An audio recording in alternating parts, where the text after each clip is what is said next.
pintar amb xocolata i decorar amb motius nadalencs. Així elaboren el tronc de Nadal, una de les postres més populars de la pastisseria Germans Marín. Enguany ja se n'han venut prop d'un centenar. Tot i la pujada de preus d'alguns ingredients, com l'oli, la llet o el sucre, les vendes en aquest establiment s'han incrementat un lleuger 3% fins al moment.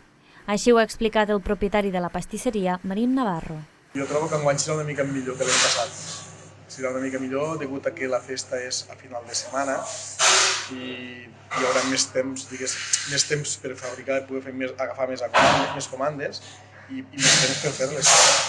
El preu de venda al públic, diguéssim, és el que t'estic dient, ha augmentat entre un 6 i un 7% al final, i inclús algun producte el 10% de venda final, de preu de venda final en relació a l'any passat. Les comandes jo crec que estarem en un 3 o un 4% més que l'any passat.